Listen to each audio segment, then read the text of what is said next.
and covered 40,000 square miles. One underwater mudslide.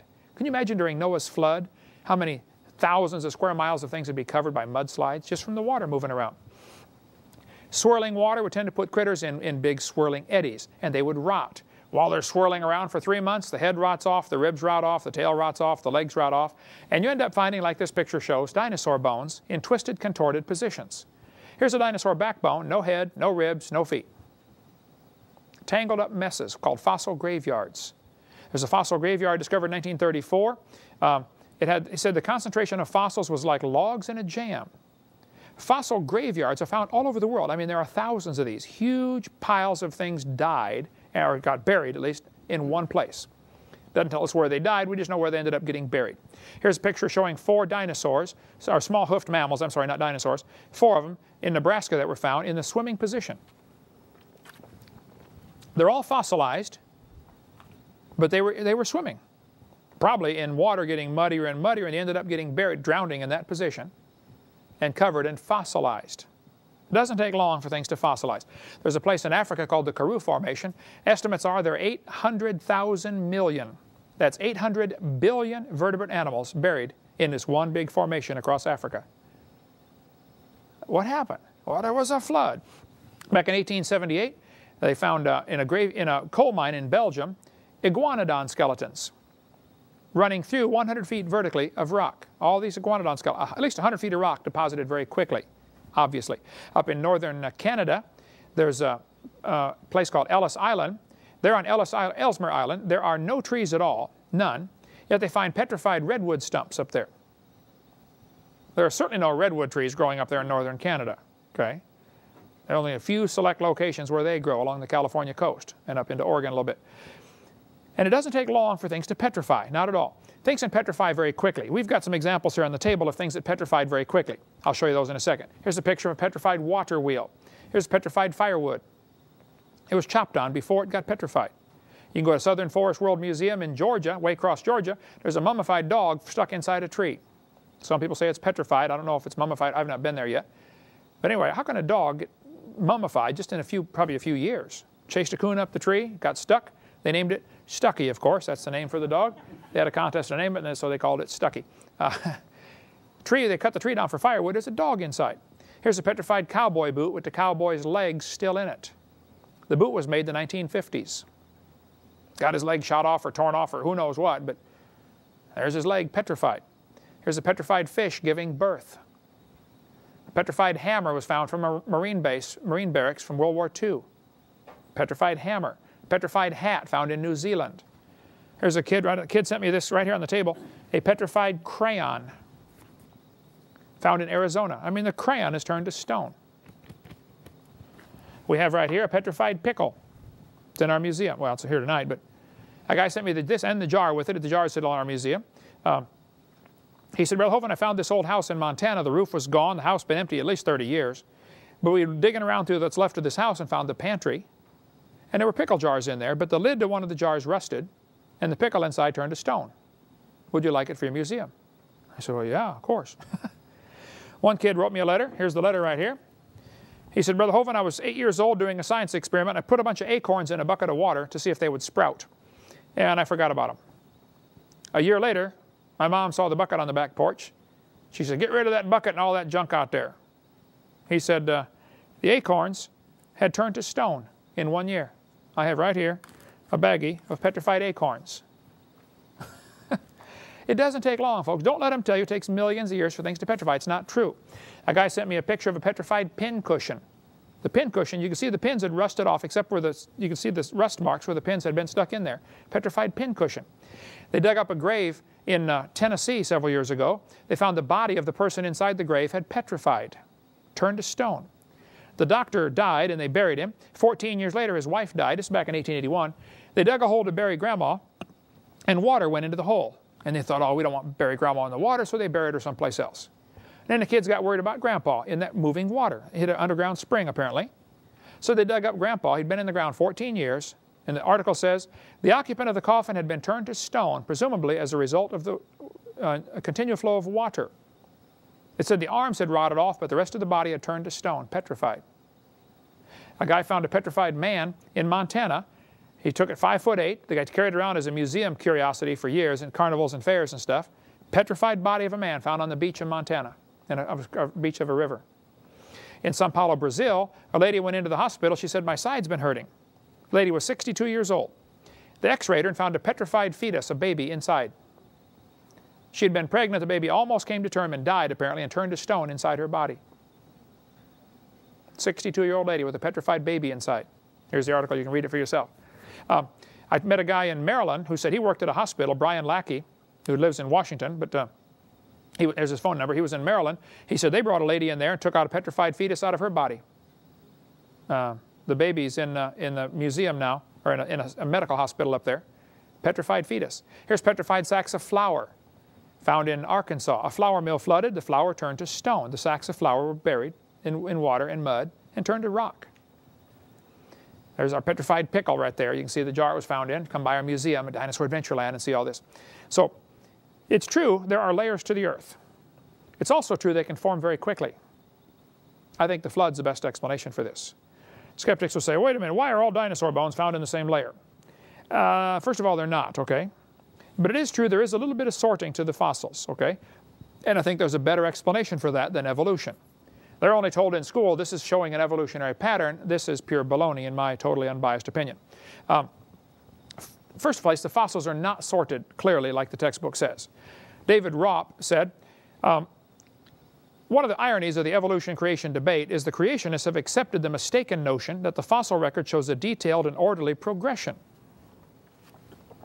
And they've gone to great lengths to accommodate this fact in their flood geology. There isn't an orderly progression.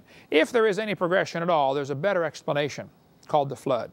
I think fossils are separated by their density, and we'll cover that in a minute. But there is no geologic column. We covered that in video number 4. They date the rocks by the fossils, date the fossils by the rocks. It's all based on circular reasoning. Moving water and liquefaction are much better explanations for the sorting in the fossil record. There are several things that happen with high-velocity water in a flood moving around, swirling around the world. You get liquefaction, you get, of course, abrasion and simple erosion, and you get hydraulic plucking. Rapidly moving water creates a vacuum, and it sucks rocks right off the side. The big dam, the dam in Arizona, the Glen Canyon Dam in Arizona, they had water going through the pipes it was having flood season, getting rid of as much water as they could, and it started going too fast. And they saw it turn red as it came out the side. They said, oh, shut it down. It's eroding the sides of the dam. Within, I think, 20 seconds it took from the time that they got the message to shut the water down. Scuba divers went down there, and during that, I think, 20 seconds, it had eroded an area in the side of the mountain the size of a basketball court, about 4 feet deep. Sucked it right off the side. Rapidly moving water dissolves whatever it's moving against. A process called hydraulic plucking. There's another phenomenon called liquefaction. If you go stand out on the beach, walk out into the surf where the water's about knee deep, just stand there, don't move. Every time the waves come by, the high part of the wave is heavier than the low part. There's more water. The high part is going to press the sand down. As the low part comes past you, it's going to relieve the pressure. And if you're down there with goggles looking at it, you can see the sand hopping up off the bottom. Just stand there and don't move. Within about 5 minutes, you'll be about that deep, your feet covered up in sand. And you didn't move. What's happening is the pressing and relieving of the pressure is causing a phenomenon called liquefaction. This is automatically going to sort things. Now, during the flood, you would get enormous liquefaction because just the tides. As the Earth turns under the moon, if the Earth is covered with water, the tides are still going to work during the flood, but now there's no continents to stop them. Today, the tide just gets going, and then it bumps into something like South America, so, you know, all the energy is taken out.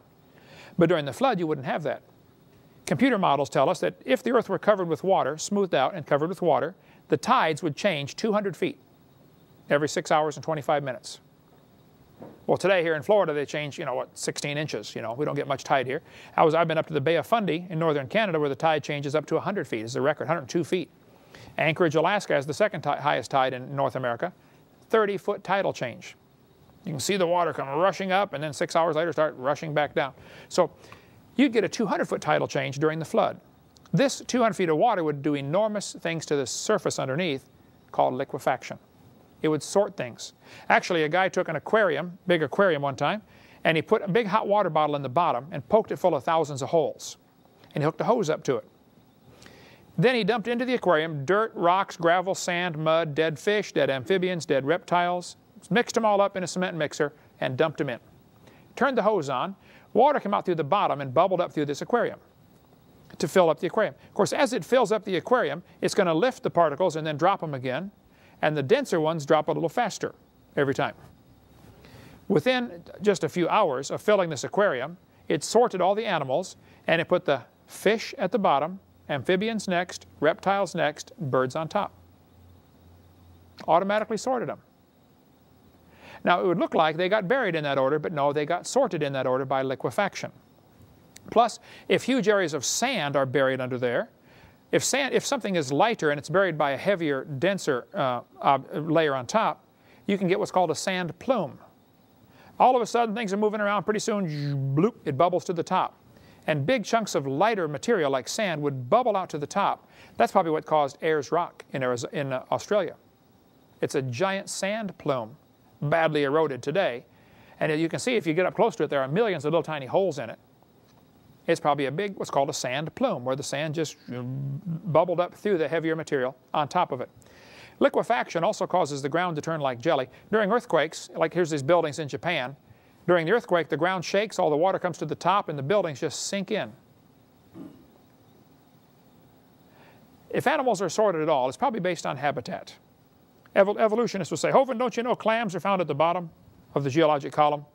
I say, well, first, they're not always found at the bottom. But if they are found at the bottom, generally, that's probably because that's where they live. Logic would tell us they'd be the first ones buried, right? Animals might be sorted based on habitat. They might be sorted based on intelligence. You know, as far as anybody can figure out, clams are not too smart. They might be sorted based on mobility. Did you know clams can't run very fast?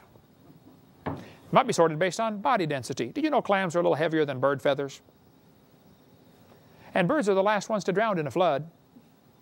So if birds are found on top of the geologic column, that doesn't prove they evolved last, it proves they drowned last.